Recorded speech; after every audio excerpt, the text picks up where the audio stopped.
Hi there, my name is Cliff Pledge. I'm a reporter for BBC Radio Solent, and here's a short video diary of a typical Saturday. The editor Adam Blackmore has asked me to go to an FA Vase tie between Portland United and Orndine, which are two of our teams. But they're two teams at the opposite ends of our patch, about a 2-hour drive apart. It's a pretty wretched day in terms of weather, and we think Storm Brian could play a part in our day. Heading now to Southampton to the studio to get the broadcast vehicle and some other equipment, and from there we'll just check and make sure our match is on before we head all the way down to Portland. And if it's off, then we'll have to try and hunt another football match to be on our sports show this afternoon.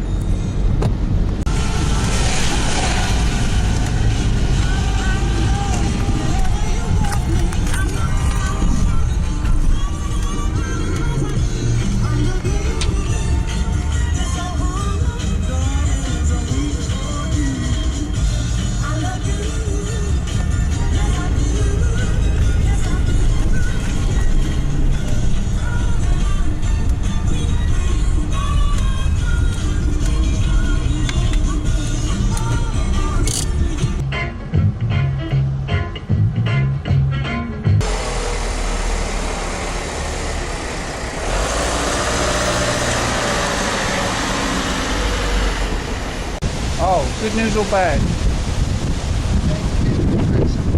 Game's been cancelled, right? Thank you very much. We'll try and find another one to cover. All right, thanks for letting me know. Bye.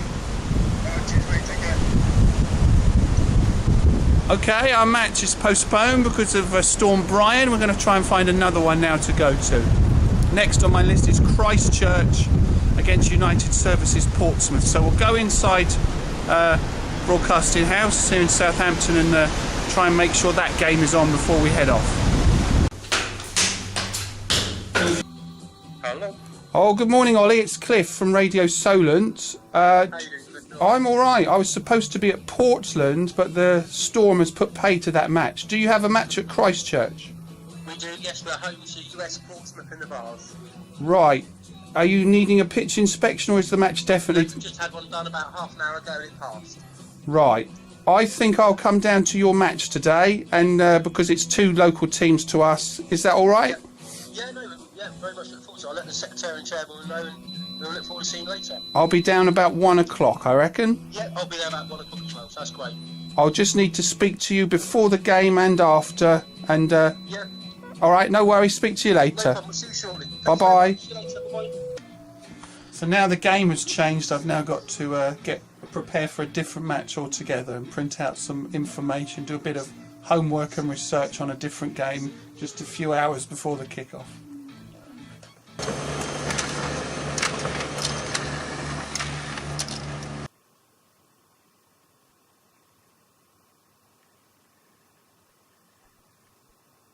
Well, Jordan is here now. He needs some of my equipment to do the live commentary of Havant and Waterloo and Poole Town. How you doing, Jordan? I'm very well, thank you, Cliff. Looking forward to a big game? Always.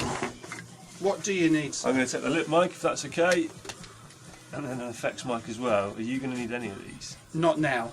Okay. Not now, I've got the iPad. The sky will be filled with shooting stars this weekend, and it's all down to Deb. Well, while we'll be out stuck in a wet and windy field, back in this cosy studio is producer Carl Raleigh. This is where all the action happens, isn't it? It's pretty manic in here on a Saturday afternoon. It is. We have lots of feeds that come into here. Kind of today, we've got 6 different games coming in. So this is where all the action happens. 6 games, 6 commentators. We've got all the feeds coming in here, and we're listening to all of them at the same time, and we kind of split the commentaries between lots of different frequencies as well, and it's pretty hectic when everything's going on, particularly kick-off at 3 o'clock. They aren't sure at this stage what the attacker's motive was. A replica of one of Britain's most iconic with two of our regular voices on air. Kevin James, former Hampshire cricketer, is presenting the whole show today, and commentating on Eastleigh is Ian Wilding. Kev, I guess you're in for a really busy afternoon. As always, yeah, 5 live commentaries this afternoon, which I think doesn't happen too often. So busy from that respect. But yeah, I mean, the mornings really tend to be just finishing off the sort of work that you've done yesterday, all the groundwork, making sure I know what's happening at each of the games, that I can ask sensible questions, is all done yesterday. This morning is just making sure that things haven't changed overnight. The only thing to worry about this morning really is what games are off and what games are on. We've got a few FA Vase games off already. It's just keeping on top of that and just basically familiarising myself with the running order and knowing what I'm doing. And you present sometimes from the ground, sometimes from the studio. Where are you today? Well, it's not quite so cold, so I will go out and about today. When it's about -2, I'm always in the studio. I'm going to St Mary's. Although it's a 5:30 kick-off, I'll go there early, present the show there from 2 o'clock. And Ian commentating on Eastleigh. A busy afternoon for you too. Certainly should be, yeah. I think it's going to be hopefully an entertaining game. It'll be a windy game, so the ball's going to be up in the air quite a lot, I'd have thought. So, but yeah, and hopefully Eastleigh need to get back to winning ways, because they've lost their last 3, 1 in the FA Cup, 2 in the league. So it's a big period for Eastleigh, because they've got 3 games in 8 days. So it's an exciting afternoon, hopefully. Right, BBC South Newsroom. Okay, this is it. TV Sport, i.e. Tony Husband there. Actually, Sports Editor Radio, Adam Blackmore sits there. Online, Sport Online, the region sits on the far side. This is Radio Sport on this side of the desk, so it'll be Moonbeam, Waldo, me there, Chris Wires, Chris Temple when they're in. There, okay. As you go down that way, you get to radio programmes, so sort of in the middle there will be sort of mid-morning, afternoon programmes. This side is drive time. And this is a bit of a mixture. The library guys sit there for pictures, so all the TV reporters that want pictures will go to the library people there and they'll dig them out. That side is all TV, so you can see what is the dominant section here in this room. That, all down there, is TV. Yeah. So you would think that would mean increased output. It doesn't. And that's what's called the hub, which basically everything's done there. So any interviews they do down the line, they can do here. Any interviews that get sent, so TV tapes all come into here. Basically the whole TV runs from this desk here. And I don't even know the equipment, so I couldn't even begin to explain. All right, Christchurch, here we come. Let's change in the book. Out goes Portland, and in goes Christchurch. The show must go on. Let's get to our match.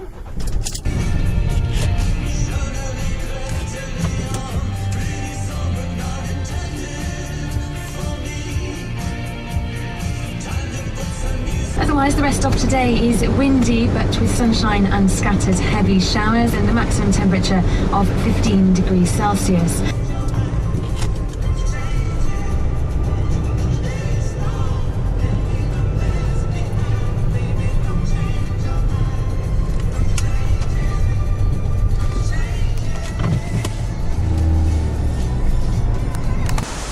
We now connected, hopefully, to the studio.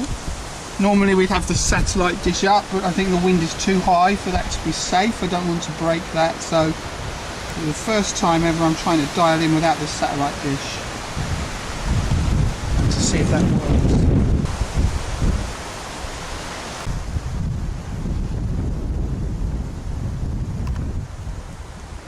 Well, we're here at Christchurch, ready to go hopefully, but the 3 gentlemen over there are the referees doing their pitch inspection. A local referee passed this match playable at 10 AM.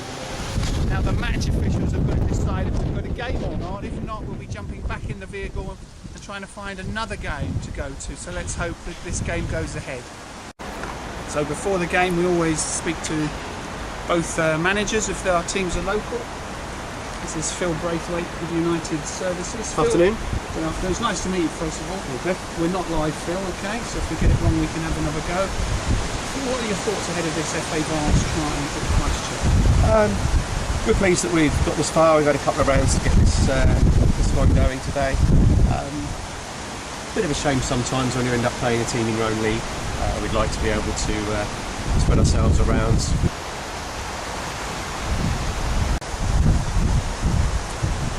home manager is Ollie Cherrett. Since the last interview, I've been advised by the studio that it's too windy to send the interviews back via the vehicle, so we're going to use the iPad. Ollie Cherrett, manager of Christchurch, your thoughts ahead of an FA Vase tie against United Services? Yeah, very much looking forward to it.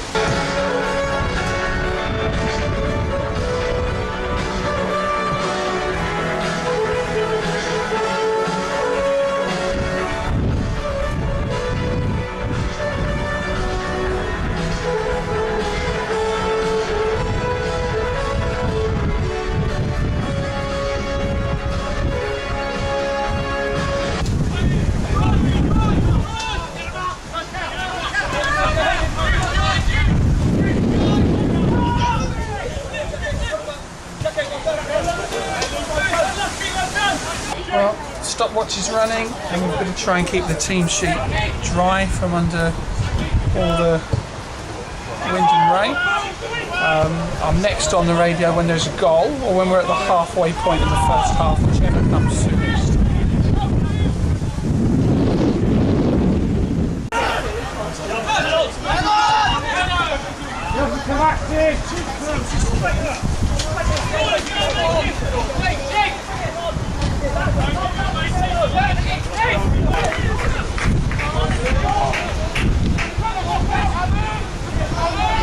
On the road to Wembley at half-time, it's Christchurch 0, US Portsmouth 0.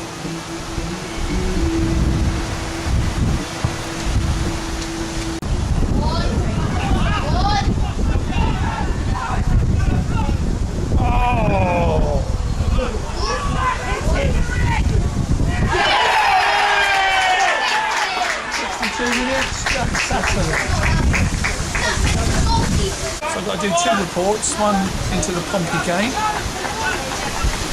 Keep it going, Jerry! Yeah, it is Christchurch who have taken the lead on 62 minutes. Jack Satterley there forward, took the ball off of Callum Butler in his second attempt, getting the ball back. A little bit lucky off the defender, and he chose to bury the opportunity. A little bit harsh on United Services Portsmouth, who've done so well up until this point. Still a long way to go, but it's Christchurch 1, United Services Portsmouth 1.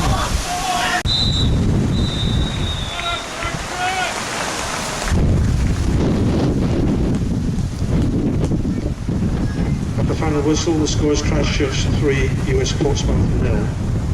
The way of Christchurch, Kev, comfortably through in the end by 3-0 against a stubborn opposition who actually probably had more chances and looked the better team in the first half, where Christchurch were probably uncomfortable. But they took the lead on 62 minutes with Jack Satterley getting his 11th of the season after good work from Callum Butler, who was given the Man of the Match award.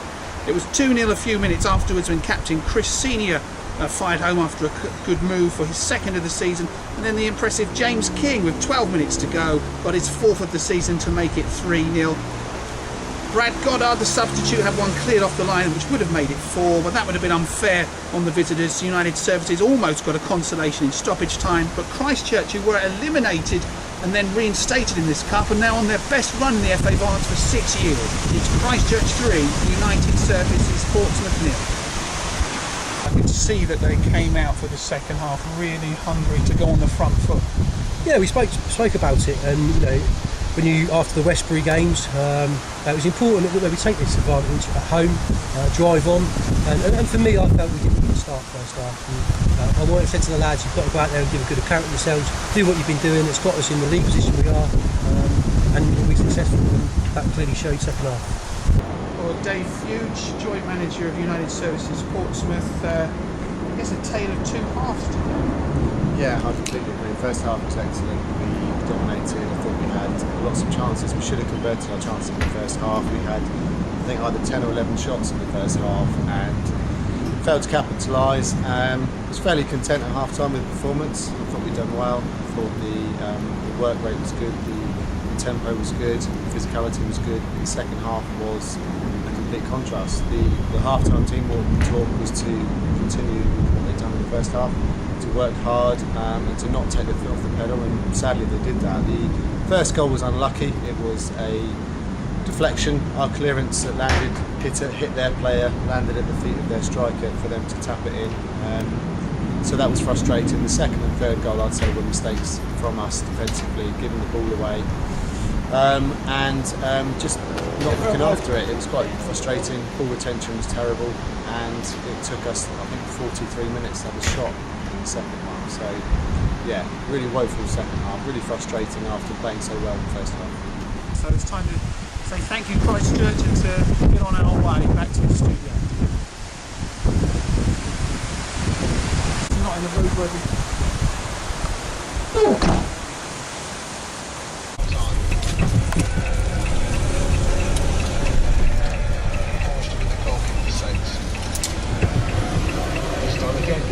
low delivery in the wind.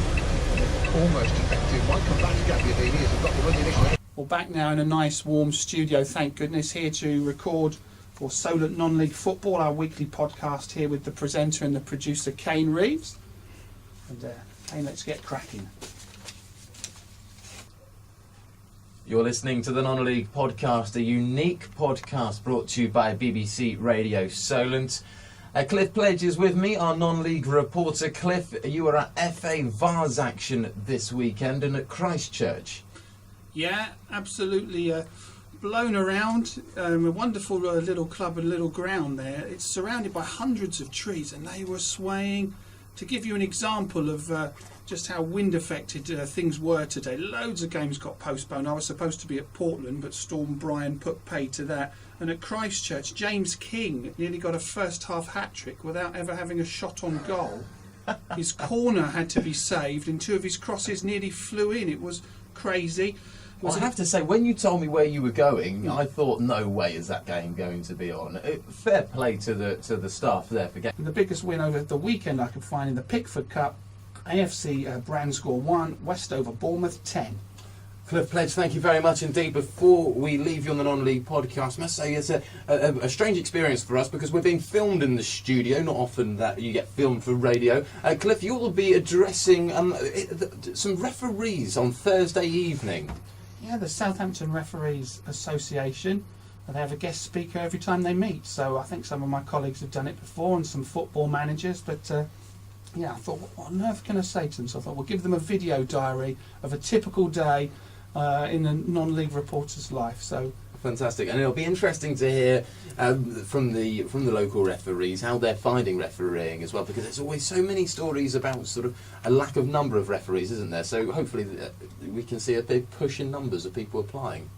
Well, where is football without officials? You just can't, matches can't take place, and a big thing down the years is people not wanting to do it. So we've got to respect the referee, haven't we? Because abuse dished out by supporters as well as players would put me off, would put a lot of people off. So although we often shout at referees when results go against our team, don't we? Where would we be without them? So hopefully I can put a little bit back and have a chat with them on Thursday night.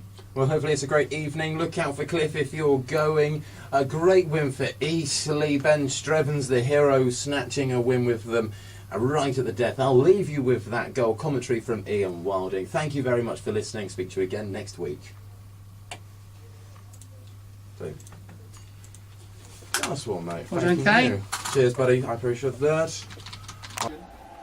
For West Bromwich Albion. Under 17, 30. Oh, under 20 where it says end. Kane non-league, so I'm popping all my bits in there and I'll run off that script. Yeah, and put the audio.